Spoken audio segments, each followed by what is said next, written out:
하나님은 우리를 창조하실 때에 우리를 혼자 살도록 창조하지 않으셨습니다.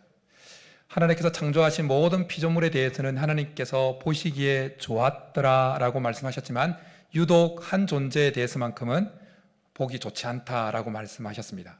누구입니까? 독처하는 그 아담을 향해서는 그랬습니다. 아담 혼자 지내는 것에 대해서는 하나님 보시기에 안 좋다고 그렇게 말씀하셨어요. 그래서 돕는 배필 하와를 만들어서 곁에 이끌어 같이 살게 만드셨습니다. 하나님께서 사람을 혼자 살도록 만드시지 아니하시고 같이 살도록 만드셨다라는 것은 하나님은 사람의 존재를 관계를 맺으며 살아가는 존재로 만드셨다라는 의미입니다. 미국의 브리검령 대학이라고 하는 그 대학에서 연구진들이 원만한 인간관계를 유지하는 사람은 그렇지 않은 사람에 비해서 먼저 죽을 확률이 50% 낮다고 합니다.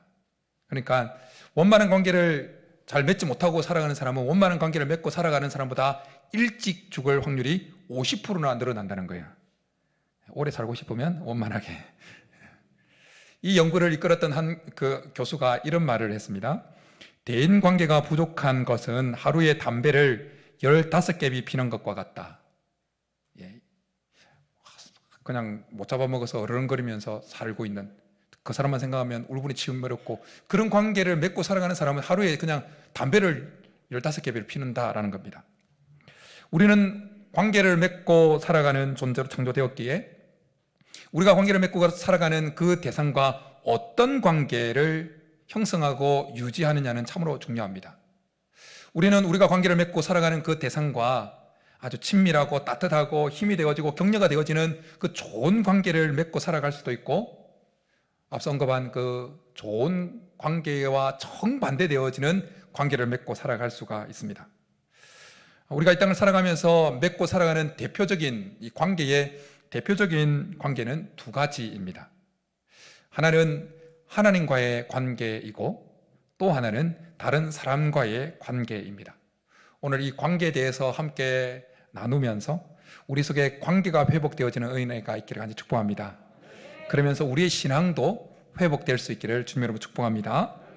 먼저 신앙은 하나님과의 관계입니다. 성경에 등장하는 하나님의 사람들을 보십시오.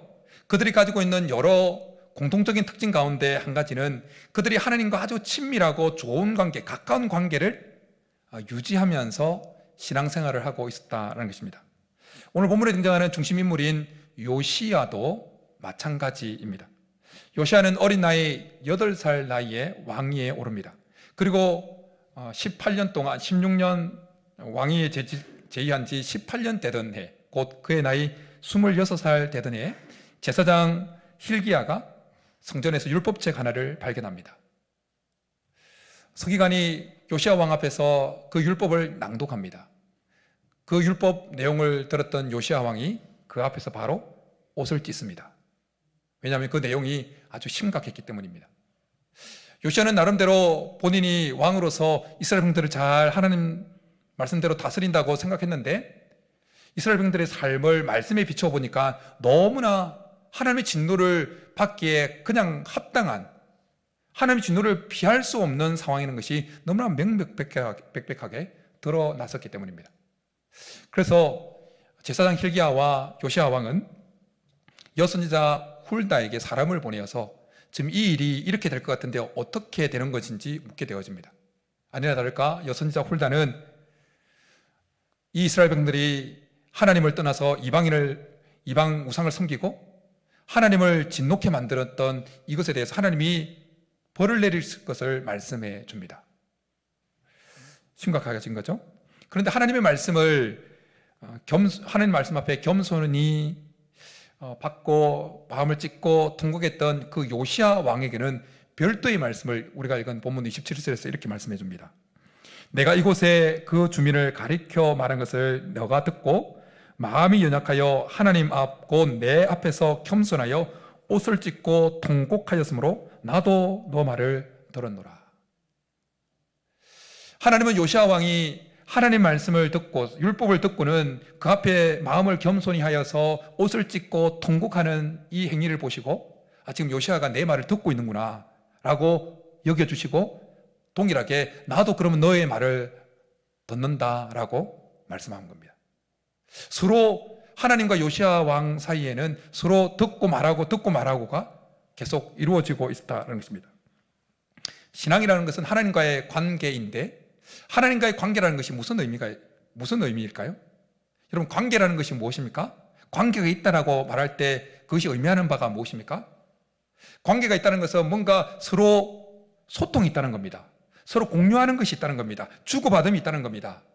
시간을 같이 공유하고 뭔가 비밀을 같이 공유하고 그렇게 할 때 관계가 있다라고 말할 수가 있습니다. 그러기에 관계는 발전할 수도 있고 퇴보할 수도 있습니다. 신앙은 관계이기에 그래서 관계가 발전하면 신앙도 발전하게 되어지고 관계가 퇴보하면 신앙도 퇴보하게 되어지는 겁니다. 관계가 성숙해지면 그 신앙도 성숙해지고 관계가 얕아지면 그 신앙도 얕아진다는 것입니다. 그런데 우리가 삶을 살면서 여러 가지 관계를 맺으면서 알게 되어지는 것은 무엇입니까? 관계라는 것은 가만히 있는다고 해서 그 관계가 발전하고 성숙해지는 것은 아니다라는 것입니다. 관계가 발전하고 성숙하기 위해서는 쌍방이 서로 노력하고 힘을 쏟아야 한다는 겁니다. 일방적인 관계에서는 결코 그 관계가 발전하거나 성숙해질 수가 없습니다. 남편만 잘한다고, 아내만 잘한다고 그 부부 관계가 계속 발전하고 성숙되어지는 것이 아니라는 겁니다. 그 관계가 복원되어지는 것이 아니라는 겁니다. 회복되어지는 것이 아니라는 겁니다. 서로 그 관계를 회복하기 위해서 노력해야 부부간의 관계가 회복되어진다는 것입니다. 신앙은 먼저 하나님과의 관계인데 하나님은 우리와의 관계를 발전시키고 성숙시키기 위해서 끊임없이 오늘도 일하십니다. 우리에게 은혜를 베푸시고 넘어져도 또 일으켜주시고 또 사람 보내주시고 은혜를 베푸셔서 계속해서 하나님 자신과 우리 사이의 관계를 회복시키고 발전시키고 성숙시키기 위해서 일하고 계신 거예요. 그러기에 신앙은 하나님과의 관계인데 그러기에 우리가 이제 해야 될 일이 있는 겁니다. 하나님 끊임없이 노력하고 계시기에 관계는 쌍방으로 노력을 해야 되는데 하나님은 여전히 일하고 계시기에 이제 우리가 그 하나님과 관계를 더욱더 발전시키고 성숙시키기 위해서 노력해야 한다는 것입니다.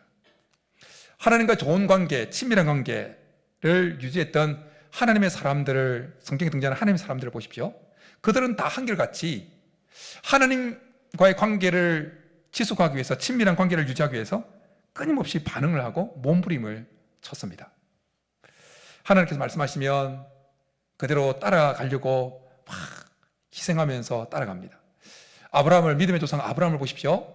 하나님께서 그에게 말씀하면 아브라함이 때로는 실패하기도 하지만 또 살아내려고 몸부림칩니다.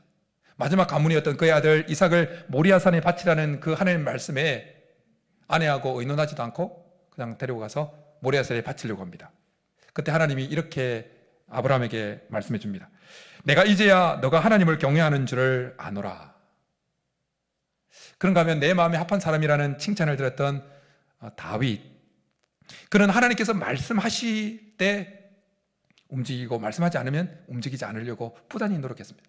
그 속에 일어나는 그 감정을 그냥 사울을 한 방에 쳐주고 싶은 그 마음이 가득했음에도 불구하고 하나님께서 손대면 안 돼, 기름 부은 자 손대면 안 돼, 그 한마디에 그 감정을 억누르면서 어쨌든 하나님이 말씀하실 때 그 친밀한 관계를 유지하기 위해서 부단히 자기 감정을 죽이고 몸부림치는 것을 보게 되어집니다.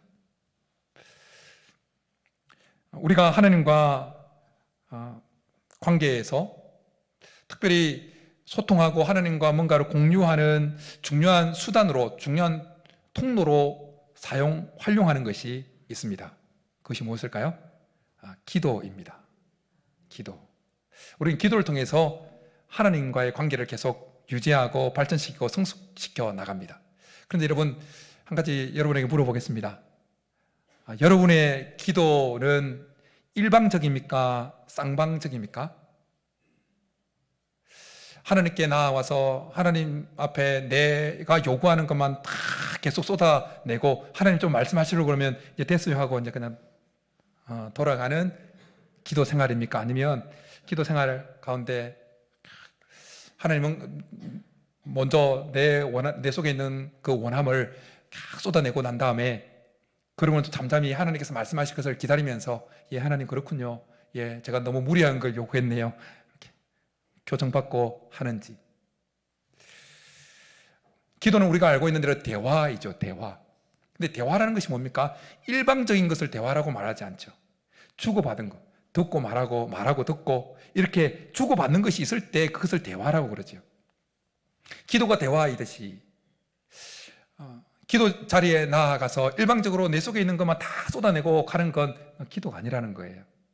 하나님께서 말씀하시면 듣고 또 내 속에 반응을 보이고 예 그렇군요 하나님, 그런데요 하나님 이렇습니다, 예 그래요, 예 그런데요, 자꾸 이게 주고받는 것이 기도예요. 우리 교회 성도님들은 중에는 아직 발견하지 못했는데 지금까지 신앙생활을 쭉 해오면서 여러 교회를 거쳐오면서 간혹 이런 성도님을 본 적이 있습니다.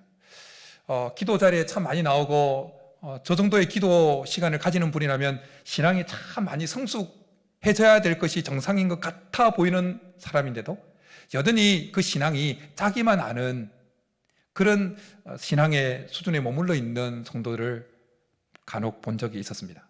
왜 그랬을까요? 왜 그렇게 성숙되지 않았을까요? 그 기도의 자리에 나와서 일방적으로만 하는 거예요. 일방적으로. 여러분 한 남자와 여자가 결혼식을 했습니다. 그리고 부부가 되었습니다. 그런데 신혼여행 갔다 오고는 대화도 없고 같이 보낸 시간도 없고 스킨십도 없고 밥도 안 먹고 대화도 없고 그냥 자기가 결혼하기 전대로 살아왔던 그 방식대로 그렇게 살아가면 그 부부 정상입니까? 정상 아니죠. 마찬가지로 우리가 하나님을 하나님으로 받아들이고 예수님을 구주로 영접했는데도 일주일을 살아가는데도 하나님과 대화 한마디도 없었다. 정상입니까? 정상 아니라는 거예요. 여러분 집에 같이 부부같이 살고 있는데 일주일 동안 말 한마디도 안 했다. 알고 그런 거 아니에요? 혹시 여러분 중에 부부싸움 해가지고 한 주간 냉각기를 가졌던 부부 있을 텐데 저는 모릅니다. 그냥 일반적으로 말하는 거예요. 하나님을 영접했다고 그러는데 예수님을 구주로 영접했다고 그러는데 한 주간 살아오면서 하나님과 대화가 한마디도 없었다. 하나님과 가지는 시간이 한 시간도 없었다. 조금도 없었다. 정상입니까? 정상 아니라는 거예요. 그런 상태에서는 관계가 유지될 수 없고 관계가 발전될 수도 없는 거죠. 그러나 기도 시간에 나와서 내 아픔도 하나님께 내어놓고 하나님의 위로도 받고 또 그 말씀, 하나님께 주시는 그 말씀 앞에 우리의 모습도 비춰보면서 하나님이 내 속에 있는 연약하고 아주 어린 그 모습에 안타까워하시는 그 모습을 또 말씀의 거울에 비춰보면서 예, 하나님 힘주세요, 이 모습에서 좀 더 성장할 수 있도록 도와주세요, 또 이렇게 대화를 나누고 그런 관계, 쌍방의 관계를 맺어가면 그 안에 신앙이 계속해서 성장하고 성숙되어진다는 것입니다. 저는 우리 성도님들의 그 신앙이 하나님과의 그 관계에서 계속 쌍방적으로 이루어질 수 있게 하는 데 축복합니다. 예수님은 요한복음 17장에서 이런 말씀을 하십니다. 영생은 곧 유일하신 참 하나님과 그가 보내신 자 예수 그리스도를 아는 것이니라. 예수님께서 말씀하신 이 안다고 하는 이 개념은 우리가 늘 여러 번 들어서 알고 있죠.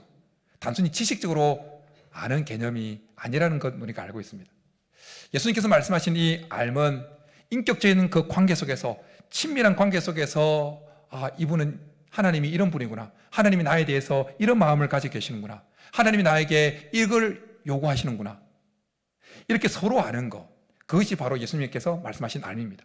우리가 현 대통령인 윤석열 대통령을 다 안다고 말하지만 그 알은 예수님께서 말씀하신 이 알이 아니죠.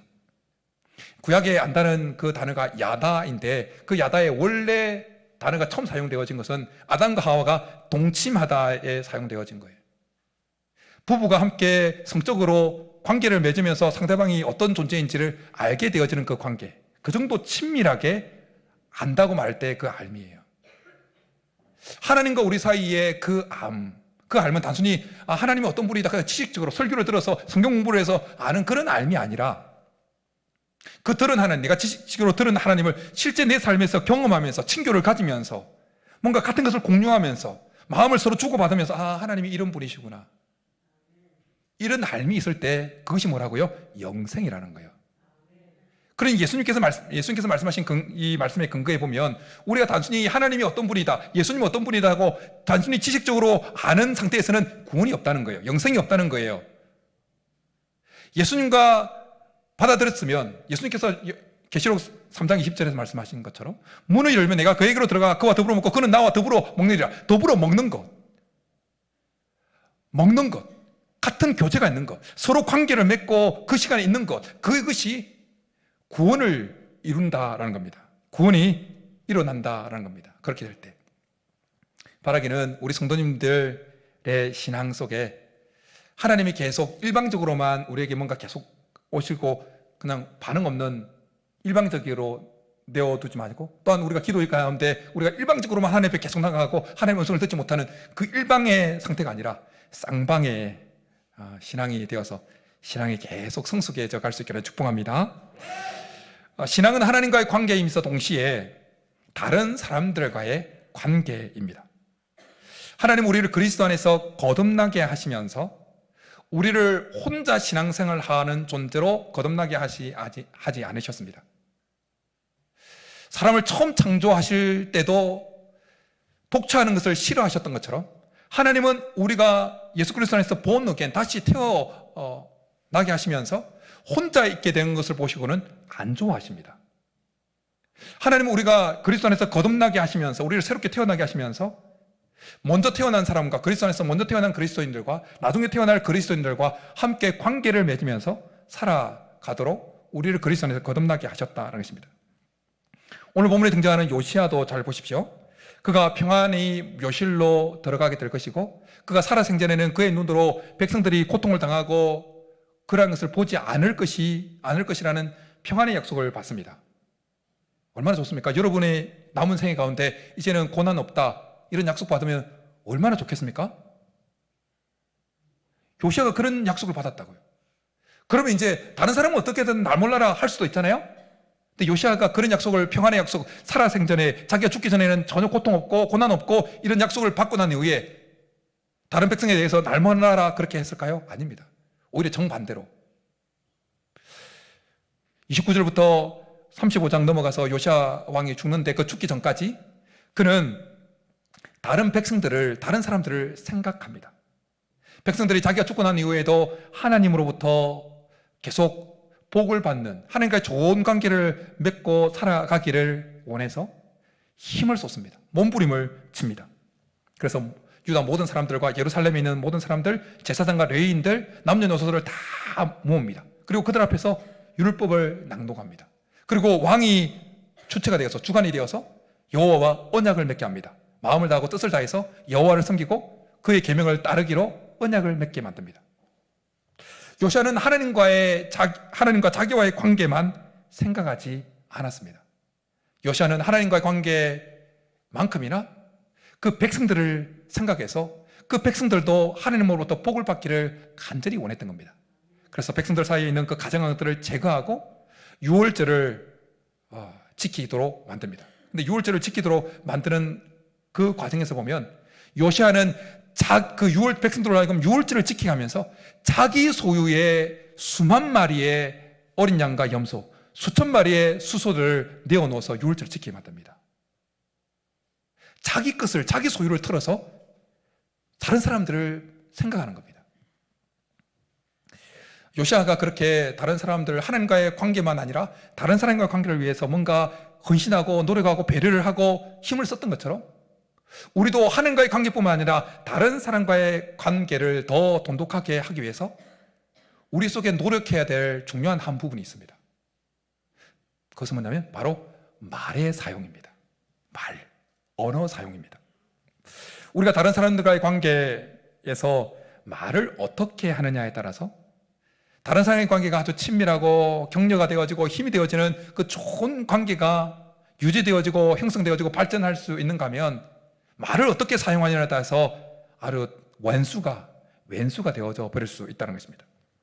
똑같은 말이라도 따뜻하게 말할 수도 있고 법정문처럼 딱딱하게 말할 수 있습니다. 똑같은 말이라도 상대방을 배려하면서 상대방을 세워주고 힘을 주면서 말할 수도 있고, 상대방의 길을 확 꺾어주고 상대방의 자존심을 확 짓누르면서 말할 수도 있는 겁니다. 그러기에 우리가 사용하는 이 말을 정말 잘 다루어야 되는 것입니다.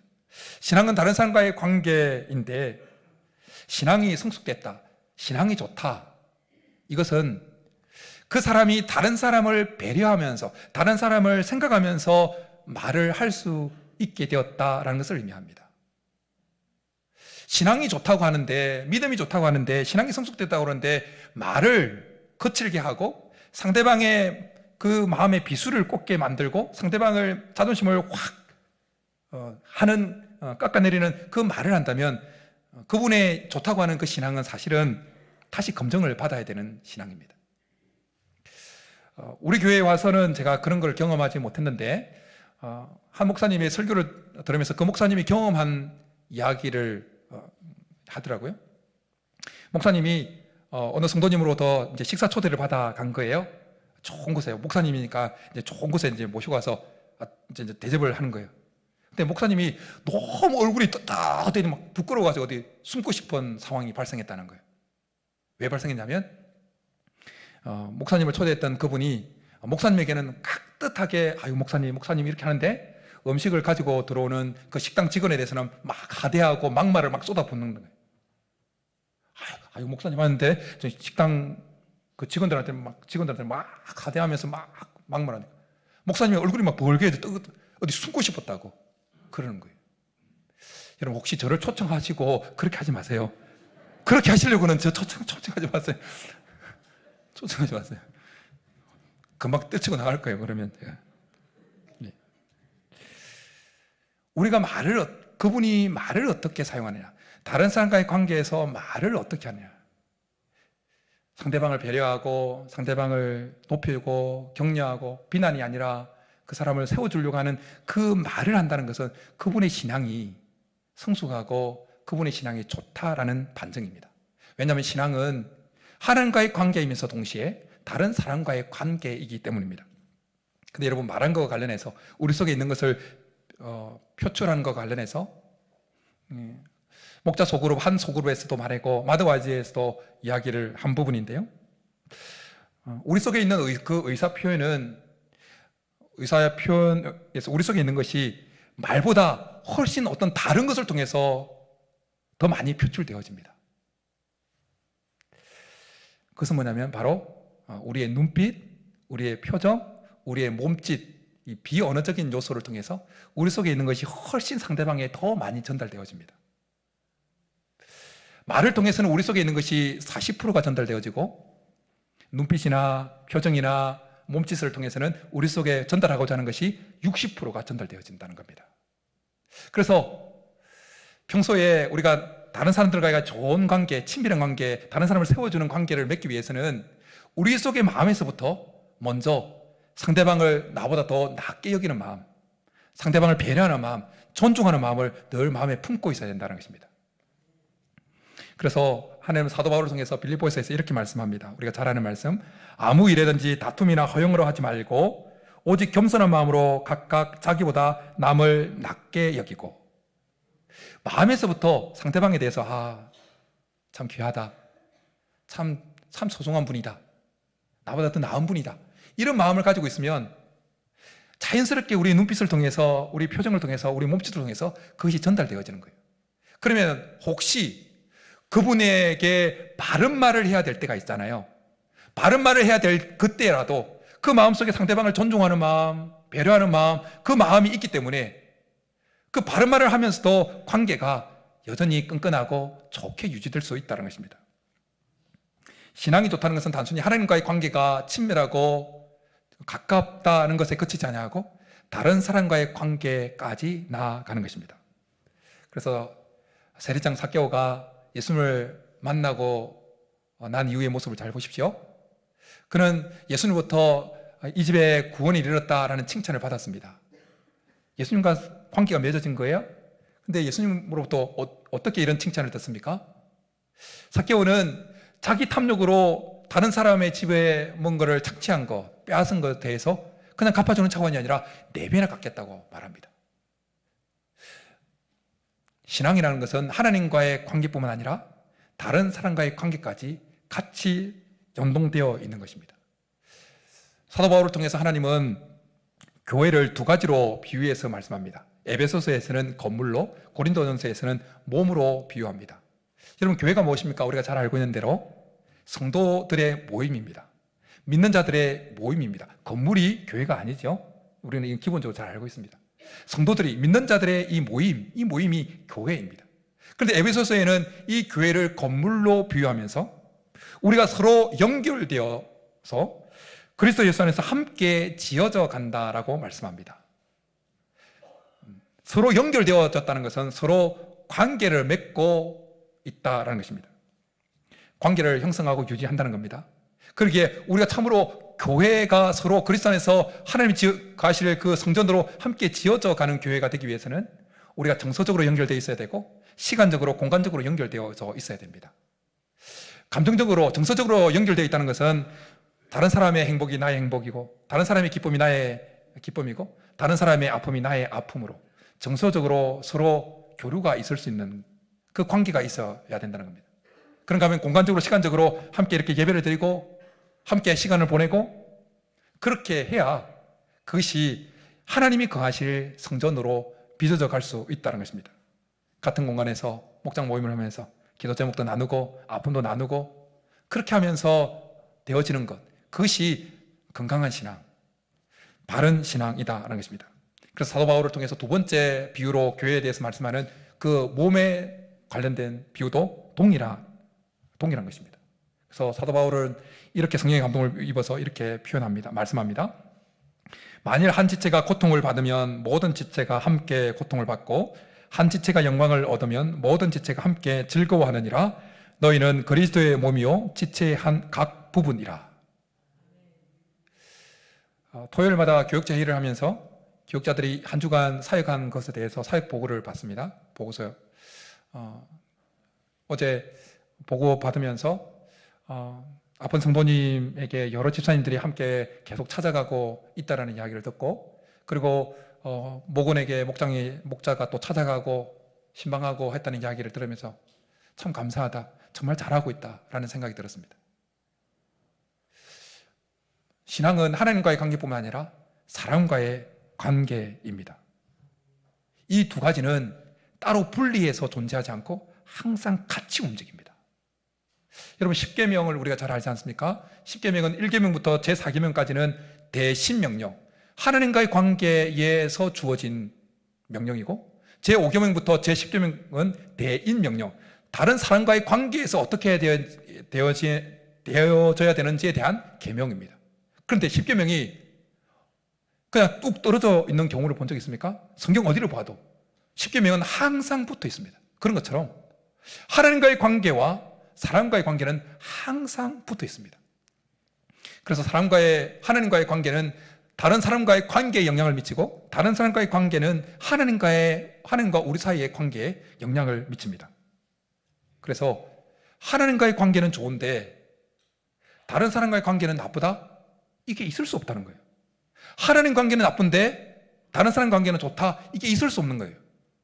나무가 좋으면 열매도 좋고 나무가 나쁘면 열매도 나쁜 것입니다.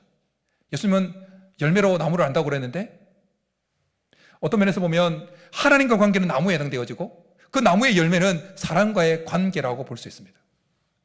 관계가 좋으면, 하나님과의 관계가 좋으면 당연히 사람과의 관계도 좋아야 되는 거고, 나무가 좋으면 열매가 좋아야 되는 것처럼 열매를 통해서 나무를 알듯이 나무의 상태를 알 수 있습니다. 사람과의 관계가 좋다 그러면 동일하게 하나님과의 관계도 좋을 것이라는 것을 예상할 수가 있는 겁니다. 그래서 예수님은 마태복음 5장에서 이런 말씀하십니다. 예물을 제단에 드리다가 거기서 내 형제에게 원망 들을 만한 일이 있거든 일이 생각나거든 예물을 제단 앞에 두고 먼저 가서 형제와 화목하고 그 후에 와서 예물을 드리라. 하나님 앞에 예물을 드리는 이유가 뭡니까? 하나님과 더 친밀해지기 위해서, 하나님과 관계가 더 끈끈해지기 위해서입니다. 그런데 멀리 있는 사람이 아니라 가까이 있는 형제에게 원망 들을 일이 있거든 어떻게 하라고요? 예물 놓아두고 먼저 그 형제와 화해하고 그 털어내고 제물을 드리라는 겁니다. 사도 요한은 성령 감동함을 입어서 이렇게 말씀합니다. 누구든지 하나님을 사랑하노라 하고 그 형제를 미워하면 이는 거짓말하는 자니 보는 바 그 형제를 사랑하지 아니하는 자는 보지 못하는 바 하나님을 사랑할 수 없느니라. 같이 가는 겁니다. 하나님 사랑, 이웃 사랑, 하나님과 관계, 다른 사람과의 관계 항상 같이 가는 겁니다. 그래서 예수님은 이렇게 말씀합니다. 너희가 나를 사랑하면 나의 계명을 지키리라. 이렇게 말씀하시고는 새 계명을 너희에게 주노니 서로 사랑하라. 내가 너희를 사랑한 것 같이 너희도 서로 사랑하라. 바라가는 주님 앞에 서는 그 순간까지 우리 소사대교회에 속해 있는 모든 성도님들이 하나님과의 관계에서는 일방적이 아니라 계속 쌍방적으로 하나님과 관계를 발전시켜 나가고 성숙시켜 나갈 수 있게 하는 축복합니다. 그리고 다른 사람과의 관계에서는 상대방을 나보다 더 낮게 여기고 배려하고 존중하는 마음을 품고 말을 잘 따뜻하게 배려하게 사용해서 다른 사람과의 관계에서도 정말 친밀하고 성숙한 관계를 발전시켜 나갈 수 있게 하는 축복합니다. 그래서 우리의 신앙은 관계인데 우리의 신앙이 시간이 지나면서 계속 성숙하고 발전해 갈 수 있기를 주님으로 축복합니다. 이 시간 우리 말씀 생각하면서 주 안에 우리 하나 함께 찬양하고 기도하며 나가겠습니다.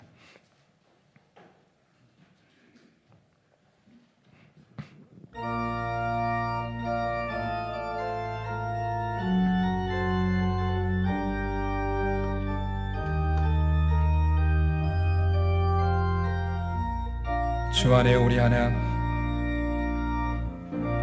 주 안에 우리 하나, 모습은 달라도 예수님 한 분만 바라네. 사랑과 선행으로 서로를 격려해 따스함으로 보듬어가리. 주님 우리 안에 함께 하시니 형제 자매의 기쁨과 슬픔 느끼네. 내 안에 주님 모습 보네. 그분 기뻐하시네.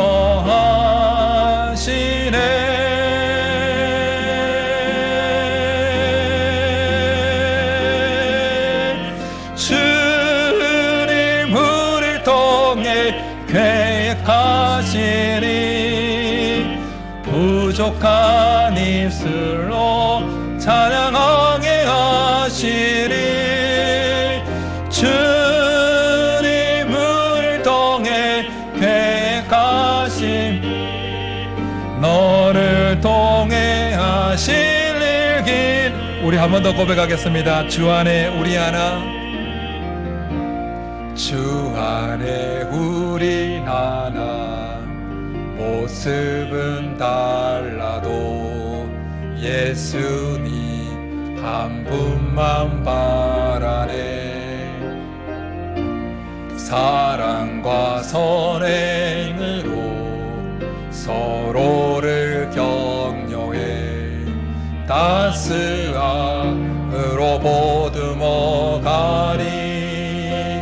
주님 우리 안에 함께 하시니 형제 자매의 기쁨과 슬픔 느끼네. 내 안에 있는 주님 모습 보네. 그분 기뻐하시네.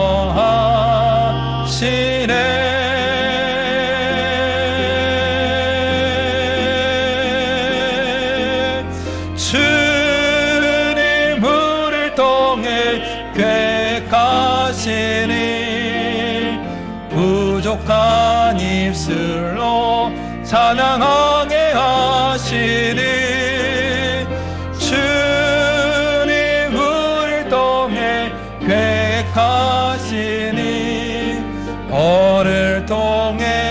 하실 기대해.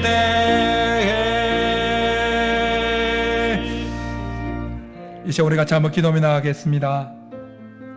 신앙은 관계인데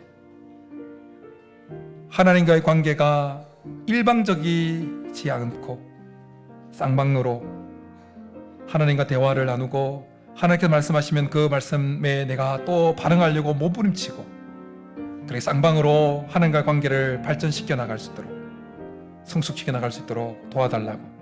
뿐만 아니라 다른 사람과의 관계도 신앙인데 신앙은 다른 사람과의 관계인데 다른 사람을 나보다 더 낮게 여기는 그 마음, 존중하고 배려하는 마음을 내 마음속에 품어서 우리의 눈빛을 통해서 우리의 표정과 몸짓을 통해서 우리의 따뜻한 그 말을 통해서 다른 사람과의 관계가 더욱더 발전하고 성숙되어져서 우리의 신앙이 그렇게 시간이 지날수록 성숙되어지고 발전하게 도와달라고 우리 말씀 생각하면서 주여 한번 부르게 나가겠습니다. 주여. 살아계신 하나님 아버지, 요시아가 그렇게 몸부림쳤던 것처럼 성경에 등장하는 하나님의 사람들이 그렇게 하나님과 관계를 쌍방적으로 관계를 유지하고 발전시켜 나가기 위해서 하나님 몸부림쳤던 것처럼 우리도 그렇게 하나님께서 말씀하시면 반응을 보이고 하나님과 대화하며 서로 주고받으며 우리의 하나님과의 관계가 더욱더 발전하고 성숙되어질 수 있도록 도와주옵소서. 하나님 신앙은 다른 사람과의 관계라고 말씀하셨사오니 우리 다른 사람을 나보다 더 낮게 여기는 그 마음, 다른 사람을 존중하고 배려하는 그 마음을 마음에 품고 표정으로 눈빛으로 우리의 몸짓으로 우리의 따뜻한 말로 사람을 세우고 격려하는 그 말로 다른 사람의 관계를 더욱더 돈독하게 친밀하고 좋게 배려하는 하나님 서로를 세워주는 그 관계로 아름답게 발전해 갈 수 있도록 역사하여 주옵소서. 그래 우리의 그 관계가 하나님과의 관계에서나 다른 사람과의 관계에서 그 신앙이 성숙해져 갈 수 있도록 그 관계가 성숙해지고 관계가 발전함으로 우리의 신앙도 발전해 갈 수 있도록 주께서 은혜를 베풀어 주옵소서. 은혜를 베풀어 주옵소서. 드립니다.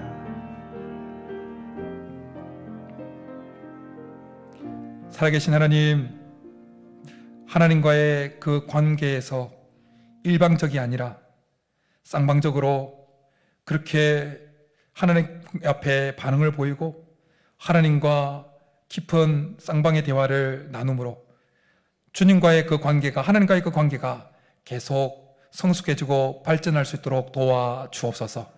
뿐만 아니라 다른 사람과의 그 관계에서도 다른 사람을 나보다 더 낮게 여기고 배려하고 존중하는 마음을 품어서 우리의 눈빛을 통해서 우리의 표정과 몸짓을 통해서 그 마음이 전달되게 하여 주시고 따뜻한 말, 배려하는 말, 세워주는 말, 격려하는 말을 통해서 다른 사람과의 그 관계가 더 돈독해지고 더 성숙해져 갈 수 있도록, 그래서 결국 우리의 신앙이 시간이 지날수록 발전하고 성숙되어져 갈 수 있도록 은혜를 베풀어 주옵소서. 그렇게 주시기를 간절히 바라고 나오며 예수님의 이름으로 축복하며 기도드립니다. 아멘.